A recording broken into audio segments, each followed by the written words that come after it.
every voice.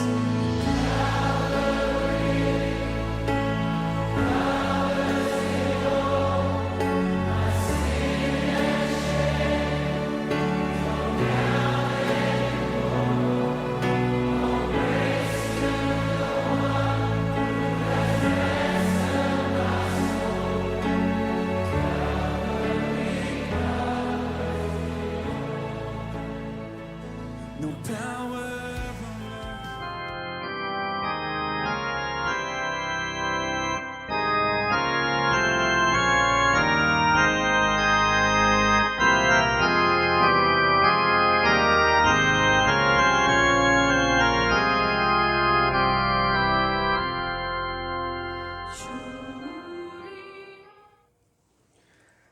저희들은 지금 온라인으로 예배를 드리고 있습니다.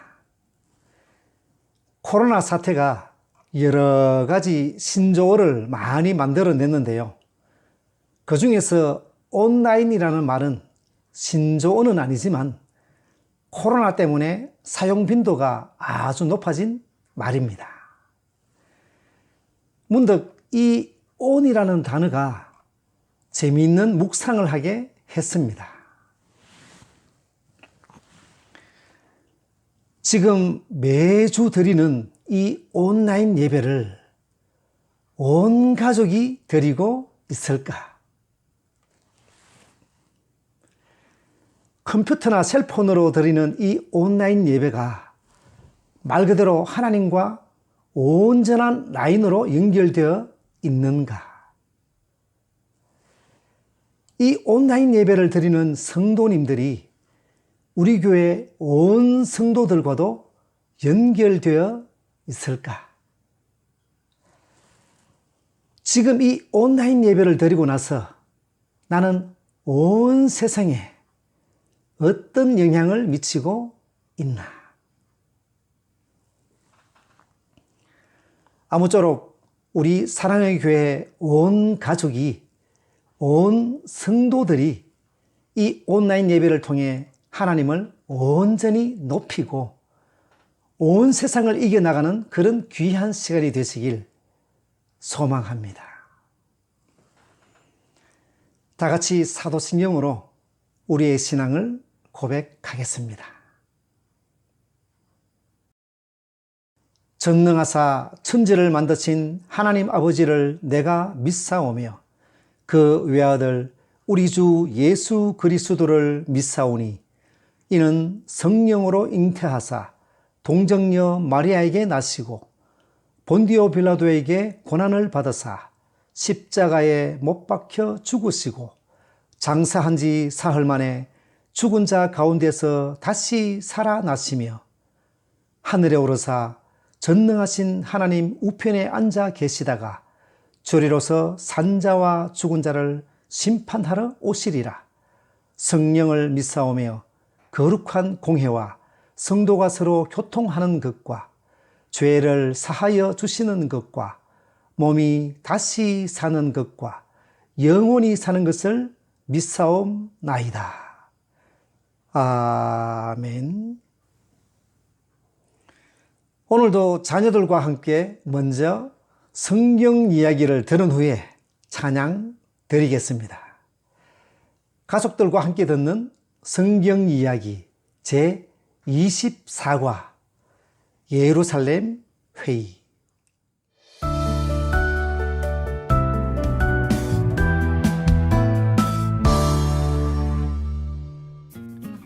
안디옥 교회에 문제가 생겼어요.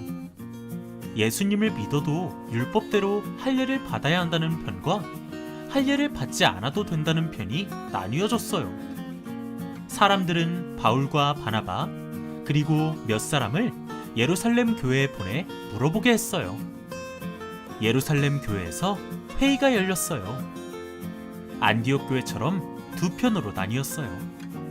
많은 이야기가 오간 끝에 베드로가 말했어요.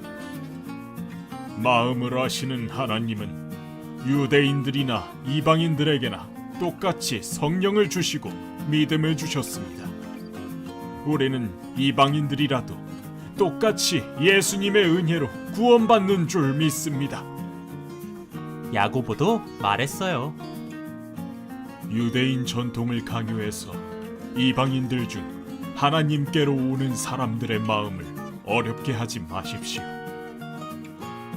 우리의 마음을 아시는 하나님께서는 누구든지 예수님만 믿으면 구원을 주세요. 이제 자녀들과 함께 찬양 드리겠습니다.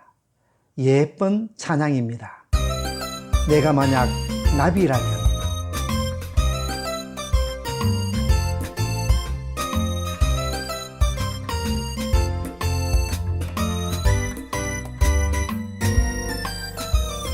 내가 만약 나비라면 내 날개 주신 주께 감사.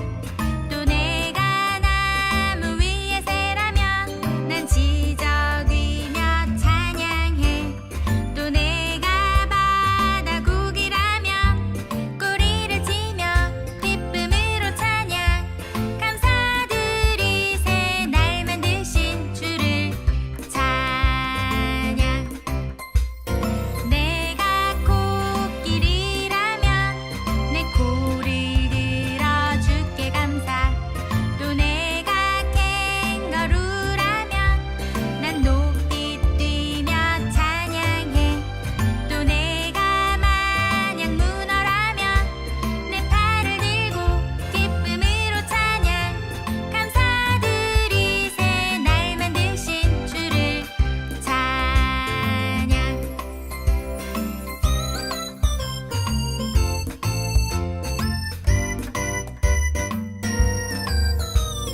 내가 지렁이라면 난 땅을 기며 주께 감사. 또 내가 만약 악어라면 내 큰 입으로 찬양해. 또 내가 만약 곰이라면 따뜻한 털을 주신 주를 찬양. 감사드리세 날 만드신 주를 찬양. 내게 즐거움과 기쁨 주시었네.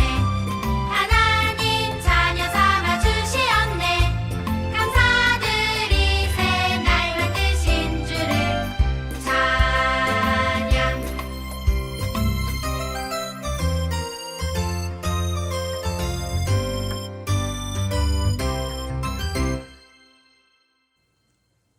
계속해서 찬양 드리겠습니다. 우리를 사용하소서.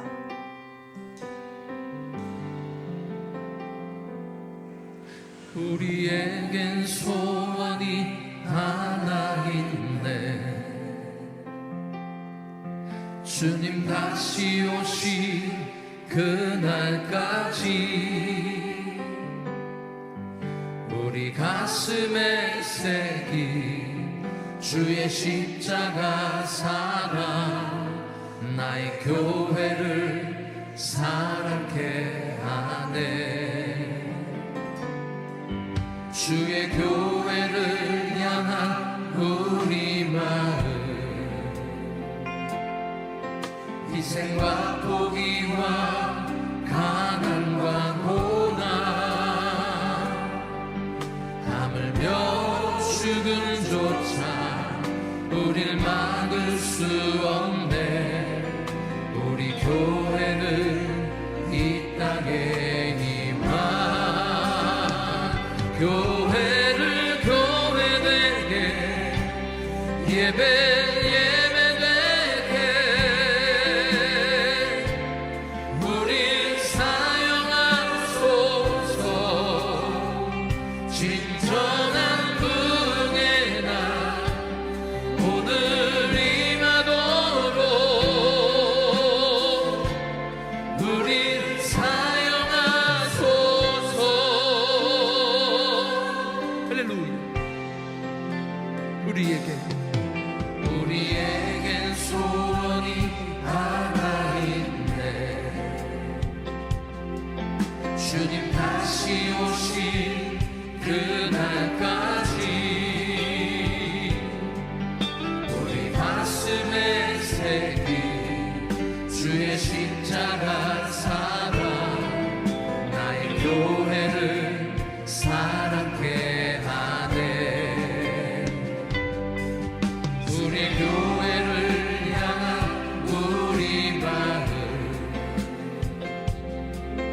희생과 포기와 가난과 고난 하늘며 죽음조차 우릴 막을 수 없네. 우리 교회는 이 땅에 임한 교회를 교회되게 예배되게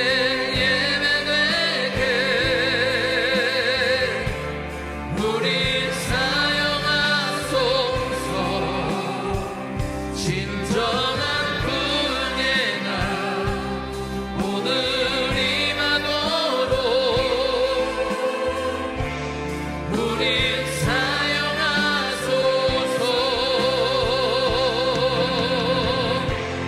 성령 안에 예배하리라. 자유의 마음으로 사랑으로 사역하리라. 교회는 생명이니 성령 안에 예배하리라. 자유의 마음으로 사랑으로 사역하리라. 교회는 생명이니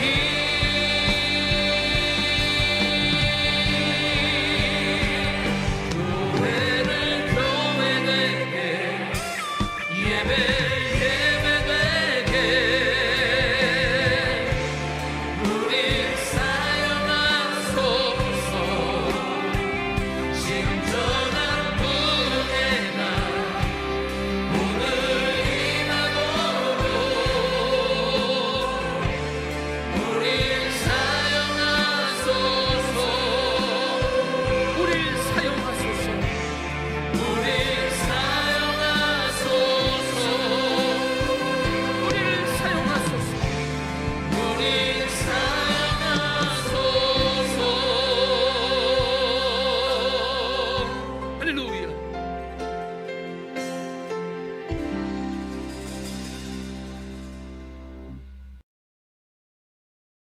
다 같이 기도드리겠습니다.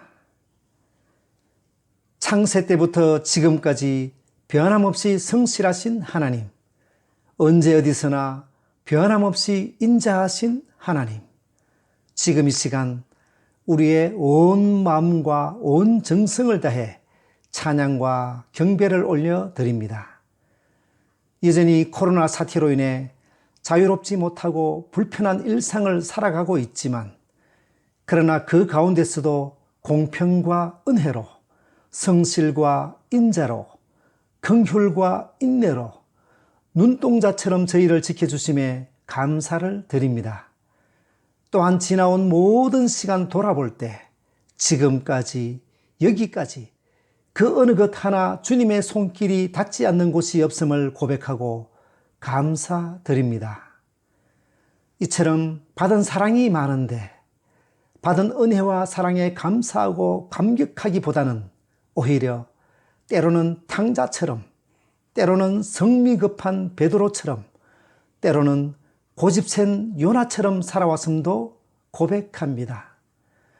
우리의 부족하고 모난 모습들, 오늘 이 시간 예수님의 피로 깨끗이 다 씻어주시고 오직 빈손과 빈 마음으로 주님 앞에 겸손하게 서게 하여 주시옵소서.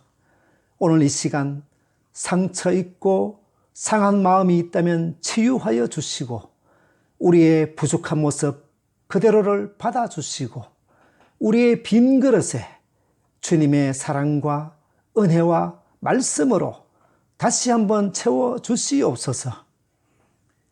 하나님 아버지, 방금 드린 찬양의 고백이 지금 예배드리는 우리 모두의 고백이 되게 하여 주시옵소서. 주님 오실 그날까지 십자가를 사랑하고 주님께서 세우신 교회를 사랑하는 것이 저희의 소원이 되게 하여 주시옵소서. 특별히 저희 에드먼턴 사랑의 교회를 사랑하여 주셔서 저희 교회가 이 땅에 희망이 되게 하시고 진리와 복음과 사랑으로 섬기고 사역하는 교회와 성도들이 다 되게 하여 주시옵소서. 성도들 또한 주님 앞에 서는 그날까지 십자가를 자랑하게 하시고 교회와 가족과 이웃과 직장 동료 모두에게 기쁜 사랑의 편지, 기쁜 복음의 편지가 되게 하여 주시옵소서. 저희 에드먼턴 사랑의 교회 자녀들을 위해 기도드립니다. 코로나가 자녀들의 생활을 많이 억압하고 있지만 그럼에도 불구하고 저희 자녀들을 불기둥과 구름기둥으로 지켜주고 있음을, 또한 하나님으로부터 세상이 표현할 수 없는 무한한 사랑을 받고 있음을 우리 자녀들이 느끼고 깨닫게 하여 주시옵소서. 또한 우리 부모들에게는 물론이요, 많은 다른 사람들에게도 사랑을 받는 아이들이 되게 하여 주시옵소서. 그리하여 받은 사랑이 자양분이 되어 살아가는 동안 많은 사람들에게 사랑을 나누어 주는 사랑의 통로, 축복의 통로, 복음의 통로가 되게 하여 주시옵소서. 그리고 저희 모든 자녀들이 길이요 진리요 생명이신 예수님을 철저하게 신뢰함으로써 어떤 풍랑이 불어와도 흔들림이 없는 평안을 유지하게 하시고, 무엇보다 우리의 자녀들이 세상의 어떤 성공 지식보다 지식의 근본이신 하나님을 경외하는 자녀들이 되게 하여 주시옵소서. 오늘 한 주간도 우리 자녀들이 예수님처럼 지혜와 키가 자라며 하나님과 주위 사람들에게 칭찬받고 예수님의 사랑 속에 거하는 축복된 자녀들이 되게 하여 주시옵소서. 감사드리며 우리의 소망이 되시는 예수님의 이름으로 기도드립니다. 아멘.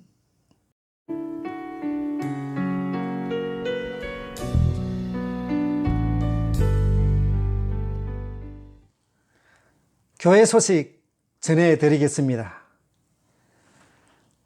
백신 공급과 접종률이 활발해지면서 오는 10일부터는 방역 규제 조치가 2단계로 완화된다고 합니다.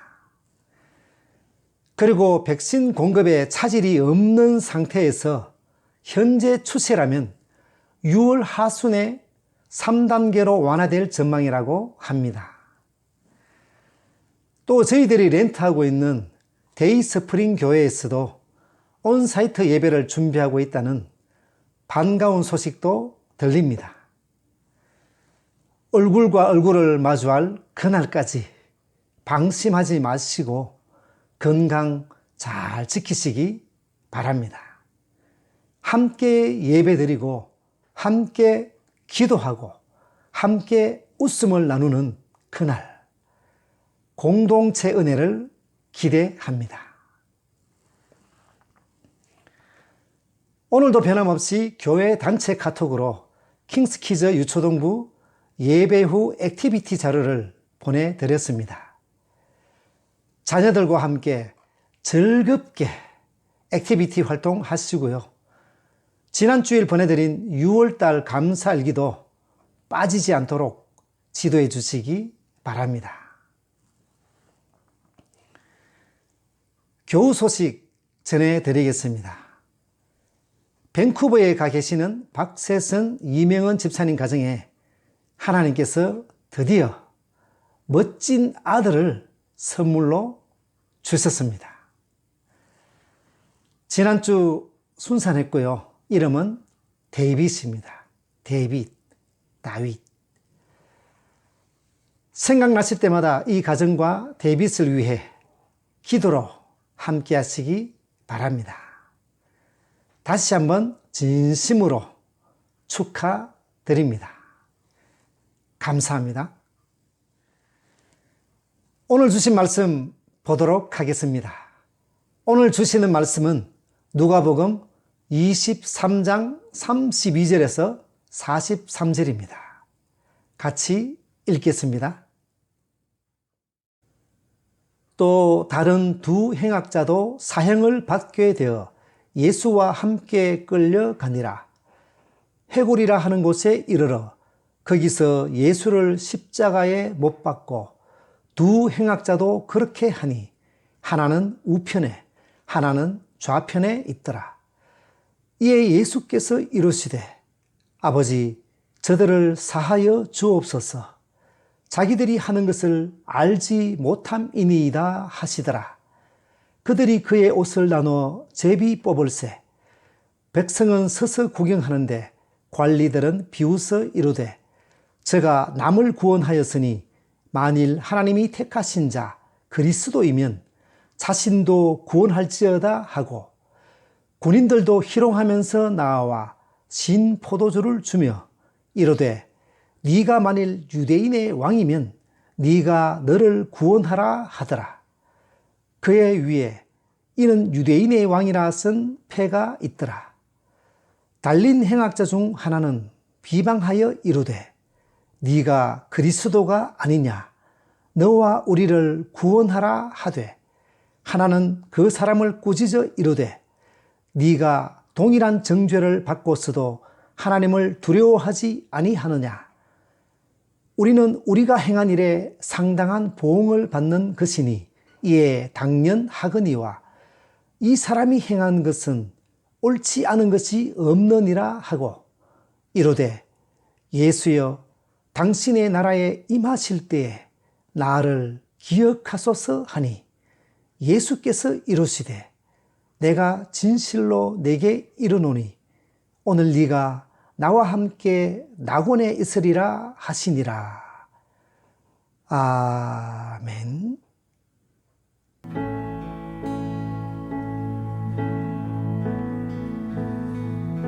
The Savior alone, He carried the cross for all of my debt.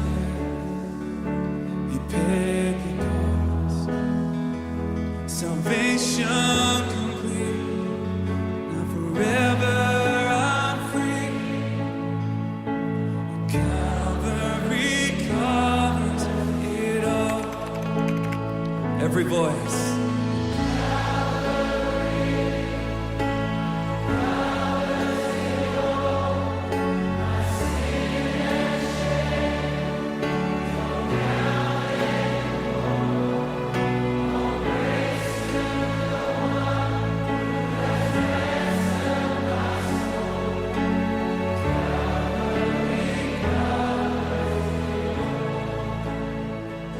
No power on earth, not even.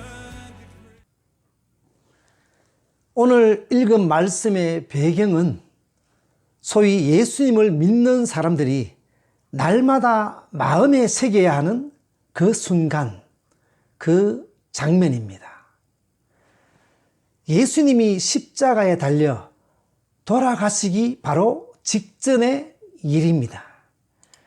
다시 말해 하나님의 자녀요, 하나님의 백성이라 일컬음을 받았던 사람들이 도리어 하나님의 독생자 예수 그리스도를 정죄하고 십자가에 못 박는 장면입니다. 사람들은 예수님을 십자가에 못 박고는 골고다 언덕에 세웠습니다. 그리고는 흉악한 범죄를 저지른 죄수 2명을 또 십자가에 못 박아 예수님의 좌우편에 세웠습니다. 이렇게 골고다 언덕에 지금 3개의 십자가가 세워져 있습니다. 그러면 오늘 이 시간에는 평소에 잘 묵상하지 않는 예수님 좌우에 있는 2명의 행악자, 범죄자, 죄수들에 대해 한번 살펴보겠습니다. 참고로 이 2명의 행악자를 개역개정과 개역 한글 성경에서는 행악자로, 우리말 성경과 공동 번역 표준 세번역 성경에서는 죄수로, 영어 성경에서는 범죄자로 표현하고 있습니다만 오늘은 편의상 이 두 명의 행악자를 죄수라는 표현으로 통일하도록 하겠습니다. 이 두 명의 죄수는 당시 로마 제국에서 가장 흉악한 죄인들을 못 박아 죽이는 십자가 형벌을 받는 것으로 봐서는 단순히 남의 물건을 훔치고 빼앗는 수준이 아니라 악독하게 폭행하고 살인까지 저질렀을 가능성이 아주 높습니다. 그런데 흉악범은 흉악범끼리 정치범과 따로 분리할 만도 한데 그렇게 하지 않고 예수님의 십자가를 이런 무시무시한 흉악범들 사이에 세웠습니다. 이렇게 예수님의 십자가를 왜 구태여 흉악범들 사이에 세웠겠습니까? 그 이유는 아마 당시에 영웅처럼 인기몰이를 했던 예수님을 갑자기 처형시킨다면, 그것도 십자가에 못 박아서 사형을 시킨다면 사람들이 이상하게 생각하지 않겠습니까? 예수님을 반대하고 없애려고 하는 사람들 입장에서는 예수님을 십자가에 매달 때 혹시 군중들이 폭동을 일으킬지도 모르니까 그런 사태를 미리 막기 위한 어떤 당위성, 어떤 장치가 필요했습니다. 이럴 때 예수님을 흉악범들 사이에 두면 예수님도 결국 죄수들과 똑같이 나쁜 사람, 그래서 이 사회로부터 격리되어야 할 흉악한 범죄자라는 인상을 사람들이 가질 것이다 라는 계산이 분명히 있었을 것입니다. 어쨌든 두 죄수는 자신들이 사형수니까 자신들의 죽음을 당연히 예상했을 것입니다. 그런데 자기들 사이에 자기들과는 뭔가 품격이 다르고 스타일과 이미지가 다른 예수란 자가 자기들 사이에서 십자가에 못 박혀 고통스러워하고 있습니다. 또 두 죄수는 군중들의 욕과 비난이 자기들에게 쏟아질 줄 알았는데 중간에 있는 이 예수란 자에게 온통 조롱과 비난이 집중되는 것을 보았습니다. 그리고 그 비난받는 말과 내용들을 통해서 평소에 소문으로만 듣던 그 예수가 이 사람이구나 하고 알았을 것입니다. 어쨌든 십자가의 고통은 점점 심해지고 군중들은 계속 예수님을 모욕하고 비방하는 가운데 두 죄수는 예수님께서 고통 속에서 기도하는 소리를 들었습니다. 34절입니다. 이에 예수께서 이르시되 아버지 저들을 사하여 주옵소서 자기들이 하는 것을 알지 못함이니이다. 두 죄수는 예수님과 가장 가까이 있었기 때문에 예수님께서 부르짖는 소리를 당연히 들었겠지요. 예수님도 그렇고 두 명의 죄수도 그렇고 십자가에 달린 세 사람은 지금까지 살아온 그들의 인생에서 가장 중요한 순간, 위기의 순간에 직면해 있습니다.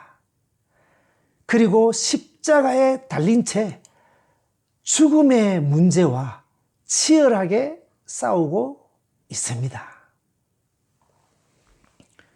그런 절대절명의 순간에 한 명의 죄수가 예수님께 말을 걸어왔습니다. 39절입니다.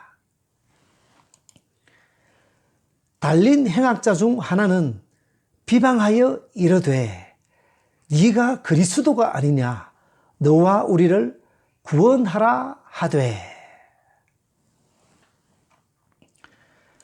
그리스도는 잘 아시다시피 히브리어 마시아, 메시아를 헬라어로 번역한 말입니다.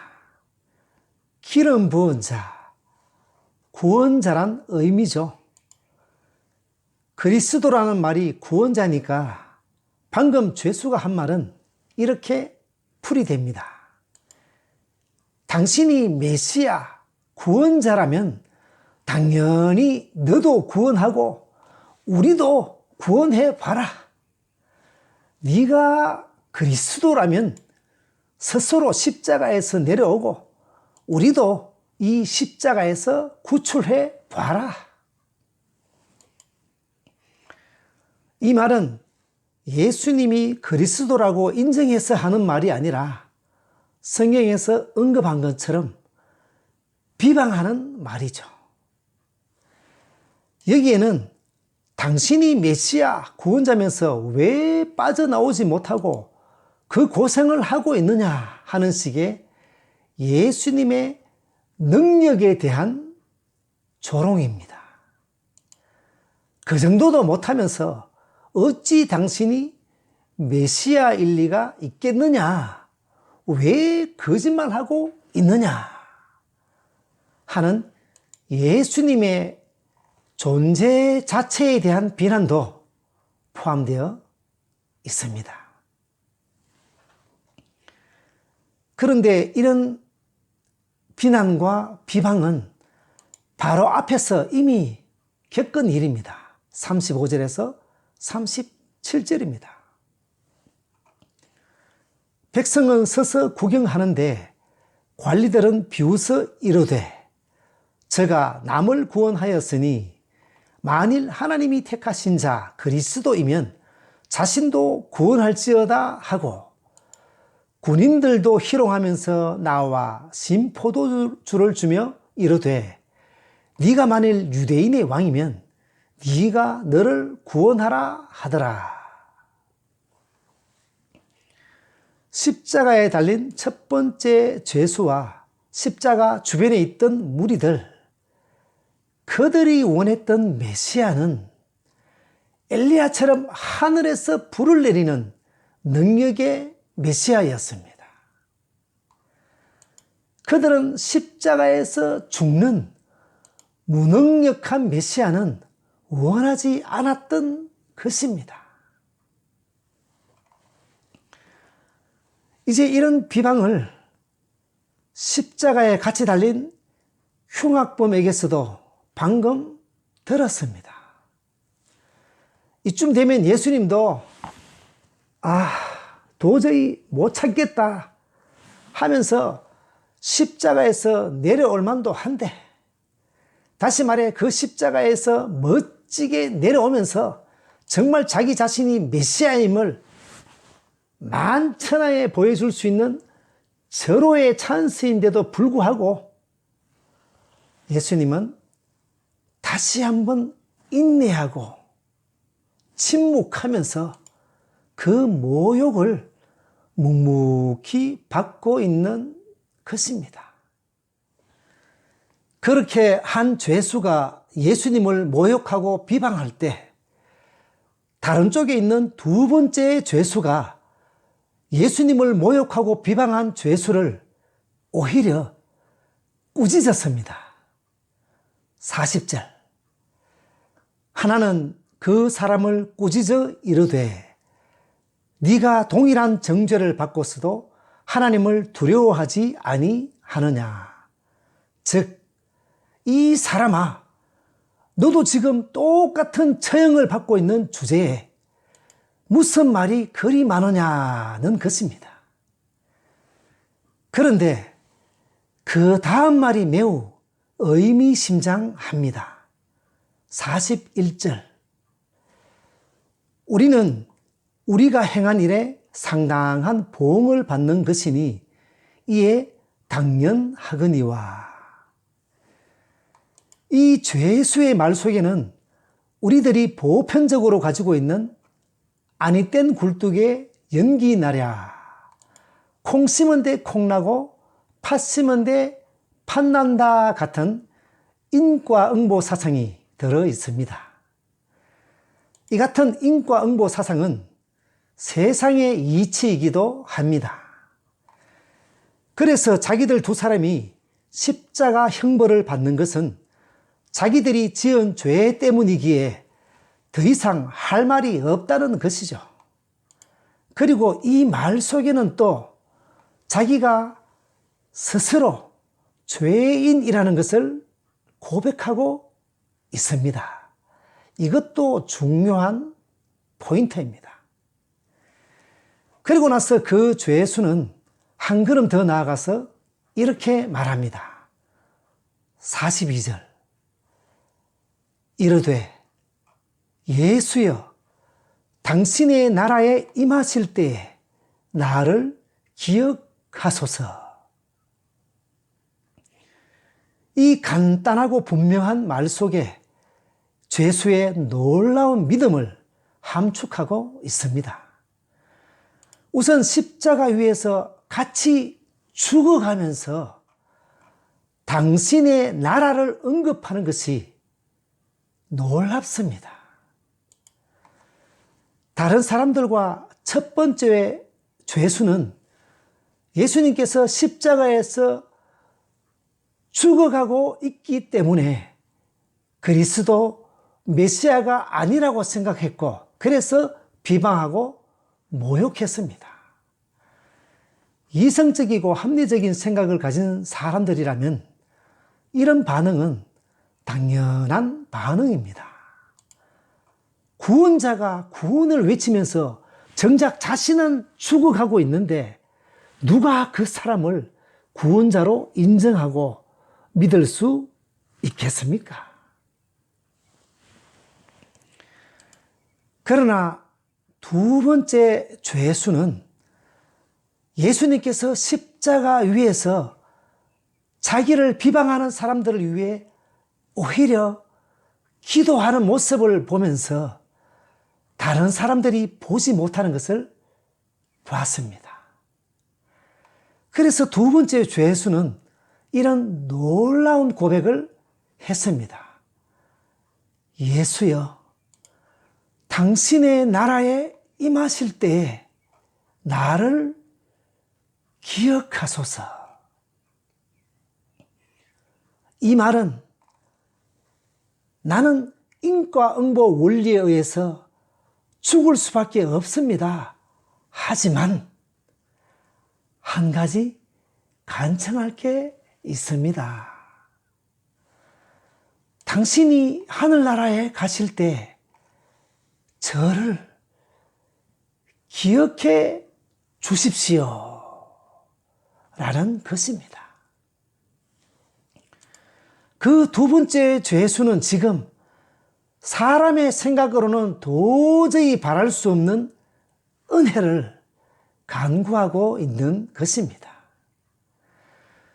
내가 지금까지 저질러온 악한 일에 대해 심판을 받는다면 죽음밖에 답이 없지만, 그리고 십자가에 달린 내 형편이 물리적으로 조금도 달라지지 않고 이제 곧 저는 죽을 것이지만 그래도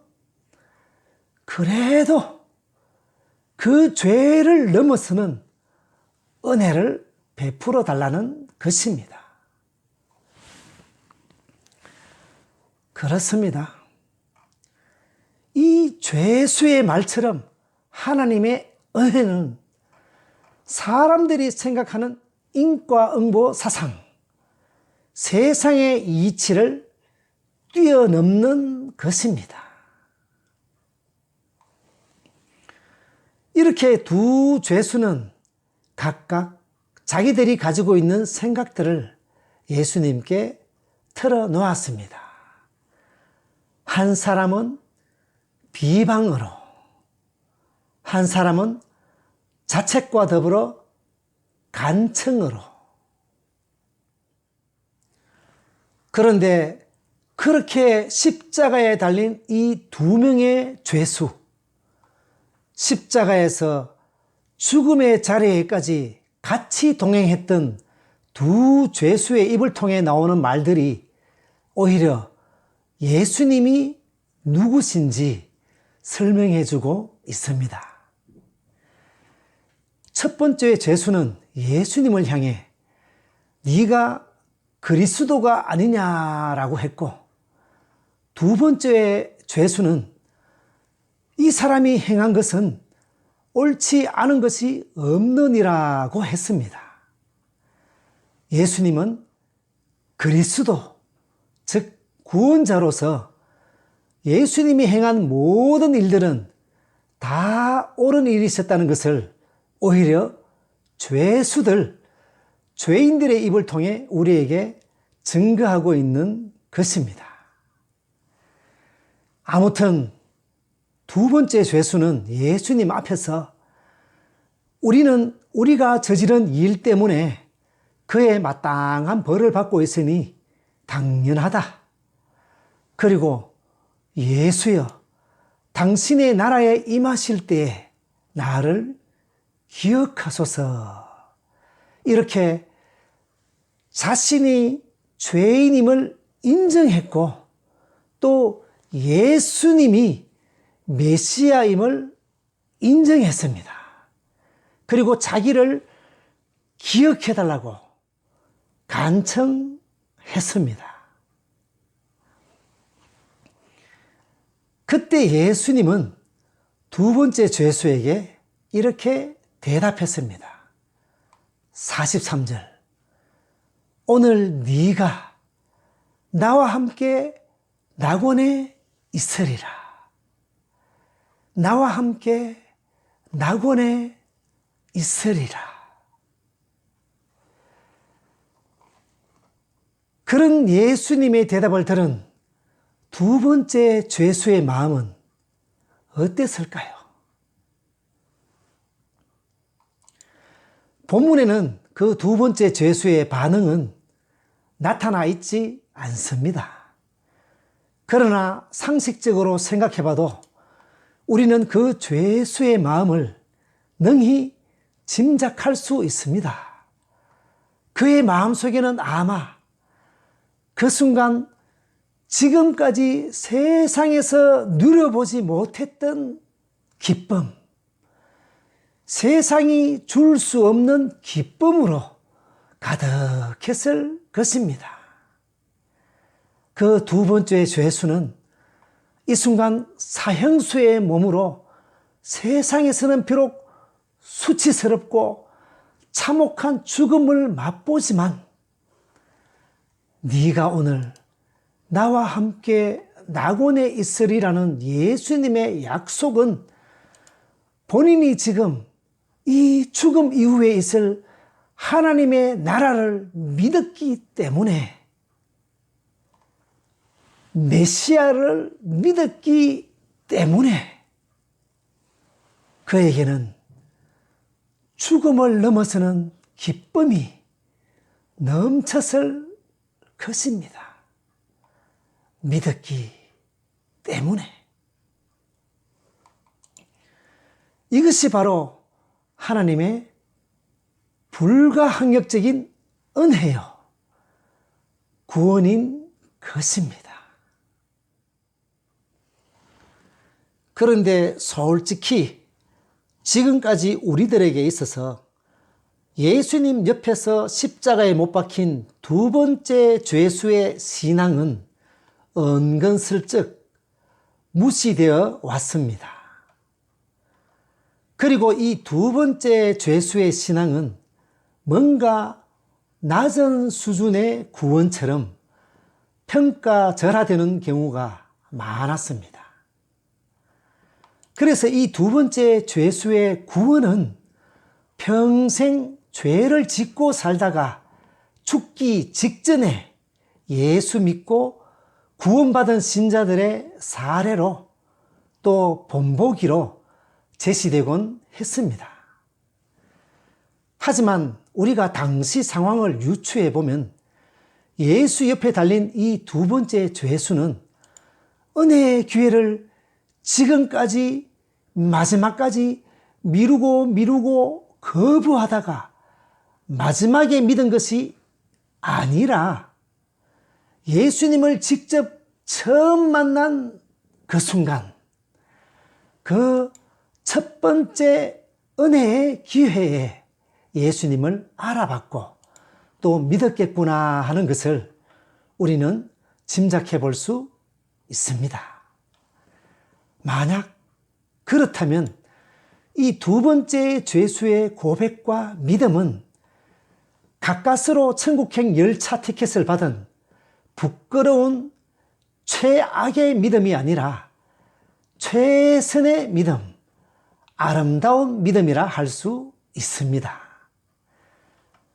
사실 죽음을 눈앞에 두고 또 극심한 고통 속에 있는 이 죄수가 자기와 똑같이 십자가에 못 박혀 고통스러워하고 죽어가는 사람을 메시아로 믿는다는 것은 놀라운 신앙입니다. 거두절미하고 이 처참한 골고다 언덕, 그 현장을 다시 한번 살펴볼까요? 지금 예수님의 십자가 아래에는 누가 있습니까? 십자가를 지키는 병사들과 관리들과 백성들이 구경하며 서 있는데 하나같이 예수님을 비방하고 모욕하는 사람들밖에 없습니다. 예수님을 따르던 수많은 무리들은 다 어디 갔습니까? 3년 동안 따라다니며 예수님의 온갖 이적을 다 경험하고 하나님 나라의 비밀을 들었던 제자들은 지금 다 어디 있습니까? 모든 사람들이 주님을 버리고 수제자 베드로까지 주님을 버리고 떠난 이 상황에서 예수님 십자가 옆에 있는 이 두 번째 죄수는 지금 주님 곁에서 주님의 유일한 위로자요, 유일한 동반자로 남아 있습니다. 또 그는 옆에서 예수님을 비방하는 다른 강도를 꾸짖으며 주님을 변호하고 또 주님의 의로우심을 증거하고 있습니다. 이런 상황이 그리 큰 대수냐 하고 반문할 수도 있겠지만 입장을 바꿔놓고 생각해 보십시오. 모든 사람이 주님을 비방할 때 나 홀로 주님 편에 선다는 것은 참으로 어려운 일입니다.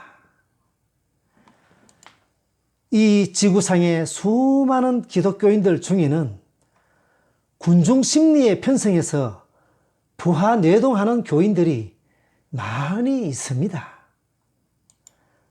진리보다는 세상 풍조에 이리저리 떠밀려 다니는 교인들이 많이 있습니다. 자신들의 이익에 맞지 않고 무언가 마음에 맞지 않으면 주님 말씀을 무시하고 비방하고 성도들과 주님의 마음을 아프게 하고 어쩌면 성령을 거스르는 죄를 서슴없이 행하는 행악자 교인들도 많이 있습니다.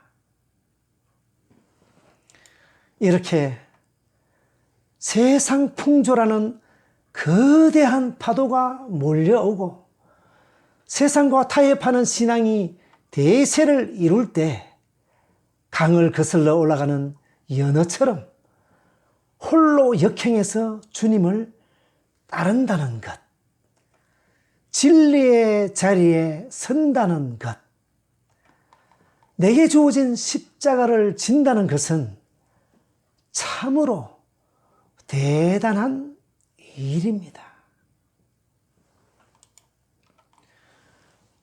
또 우리나라에서는 이번 코로나 사태 때 교회가 조롱거리가 되고 욕을 먹기도 했지만 그럼에도 불구하고 여전히 주님을 믿고 따르고 그럼에도 불구하고 주님의 십자가를 자랑하는 신앙 자세는 별것 아닌 일상 같지만 참으로 소중한 믿음의 고백이요 참으로 소중한 일입니다. 모든 사람이 주님을 비방할 때 나 홀로 주님 편에 선다는 것 결코 쉽지 않은 일입니다. 그리고 두 번째 죄수의 믿음은 일반적으로 생각하기에는 삶의 열매라는 차원에서는 부족한 점이 많아 보입니다. 하지만 아무리 연약한 믿음이라도 십자가의 주님을 바라보는 믿음은 위대한 결과를 만들어 냅니다. 예수 그리스도를 구원자로 바라보고 믿는 사람은 영원한 생명을, 반대로 믿지 않는 사람은 영원한 형벌과 비극이라는 결과를 만든다는 것입니다. 그리고 우리는 이 두 번째 죄수가 구원받는 이 장면에서 다른 한편으로는 하나님께서 베푸시는 구원의 본질과 그 구원에 대한 중요한 신학적인 단초를 발견할 수 있습니다. 여기에서 우리는 칼빈이 주장한 인간의 전적 부패와 하나님의 불가항력적인 은혜를 찾아볼 수 있습니다. 결국 이 두 번째 죄수는 예수 그리스도와 함께 죽는 십자가 죽음의 동반자였던 동시에 예수님과 함께 낙원으로 들어가는 동반자였습니다. 그리고 그는 이 땅에서는 예수님의 마지막 친구였고 천국에서는 예수님의 첫 번째 친구가 되었던 것입니다.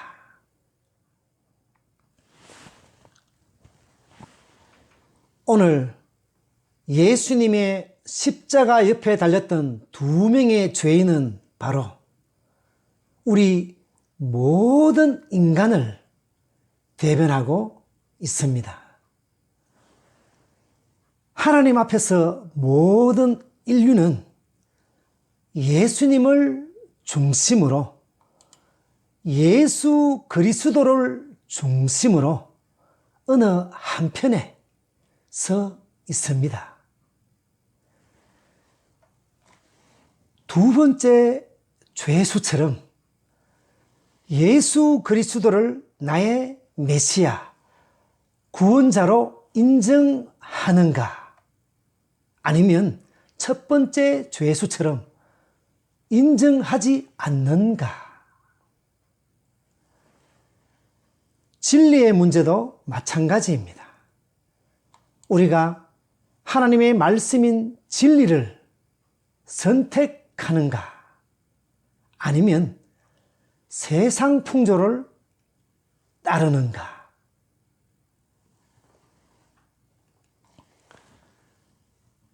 그리고 그 서 있는 자리가 우리의 영원한 운명을 결정할 것입니다. 말씀을 맺도록 하겠습니다.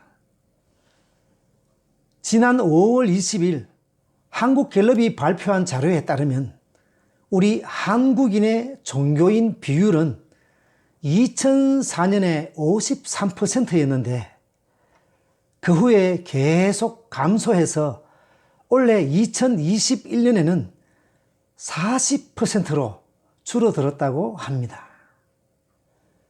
특히 저희 개신교인 비율은 17%로 점점 낮아지는 경향을 보이고 있습니다. 저도 목사로서 우리가 그만큼 이 세상에 빛과 소금이 되지 못했구나 하는 생각에 부끄럽고 죄송한 마음입니다. 어쨌든 안타깝게도 사람들은 점점 하나님과 멀어지고 있습니다. 예수님이 바로 옆에 있었음에도 불구하고 알아보지 못했던 첫 번째 죄수처럼 많은 사람들이 예수님을 점점 인정하지 않고 있습니다.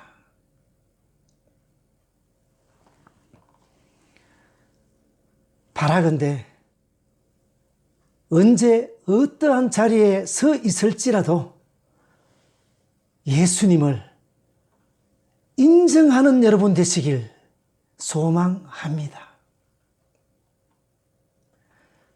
예수님을 살아계시는 하나님으로 나의 영혼을 책임질 구원자로 인정하는 여러분 되시길 소망합니다.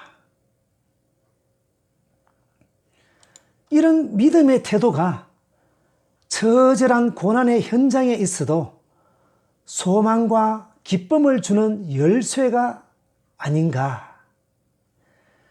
고난의 십자가를 기쁨으로 지고 갈 수 있는 강한 어깨가 아닌가 생각해 봅니다.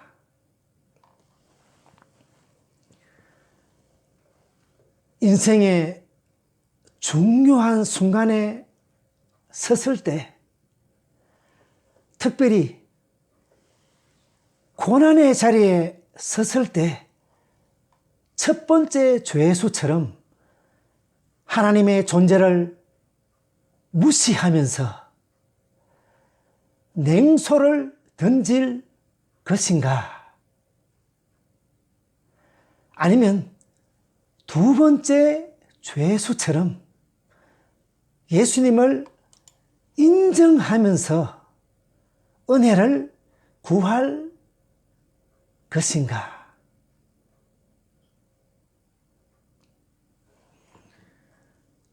기도드리겠습니다.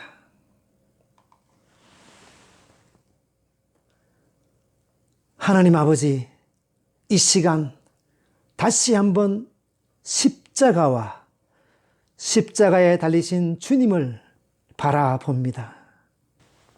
세상의 지식과 세상의 풍조가 우리를 조롱하고 우는 사자처럼 입을 벌리고 으르렁거리며 달려와도 저희들의 입술은 주님을 고백하고 저희의 발은 오직 주님을 인정하는 자리에 서 있게 하여 주시옵소서. 특별히 저희 에드먼턴 사랑의 교회 모든 성도들, 그리고 지금 예배드리는 모든 성도들에게 범사에 주님을 인정하는 믿음을 허락하여 주시옵소서. 또한 인생의 중요한 순간에 섰을 때 주님을 인정함으로써 우리의 삶이 주님께서 주시는 소망과 구원의 기쁨 가운데 거하게 하여 주시옵소서. 우리가 맞이하는 순간순간과 매일과 일생을 주님께 맡겨드리며 우리의 구원이신 예수님의 이름으로 기도드립니다. 아멘. 이제 다 같이 찬양 드린 후에 축도로 예배를 마치겠습니다. 그럼에도 불구하고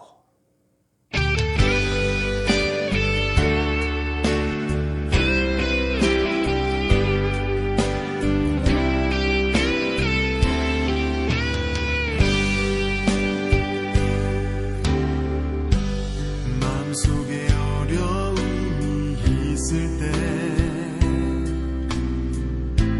마음속에 어려움이 있을 때 마음속에 어려움이 있을 때 주님 내게 먼저 오사 내 마음을 만지고 주님 앞에 나아올 수 없을 때 주님 앞에 나아올 수 없을 때 주님 앞에 나아올 수 없을 때 주님 날 먼저 안으시네. 그럼에도 불구하고 날 사랑하시는 내 하나님의 사랑 나의 모든 걸 덮고 그럼에도 불구하고 날 안아주시는 내 하나님을 부를 때 아버지라 부르죠. 마음속에 어려움이 있을 때 마음속에 어려움이 있을 때 마음속에 어려움이 있을 때 주님 내게 먼저 오사 내 마음을 만지고 주님 앞에 나아올 수 없을 때 주님 앞에 나아올 수 없을 때 주님 앞에 나아올 수 없을 때 주님 날 먼저 안으시네. 그럼에도 불구하고 날 사랑하시는 내 하나님의 사랑 나의 모든 걸 덮고 그럼에도 불구하고 날 안아주시는 내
기도 드리겠습니다.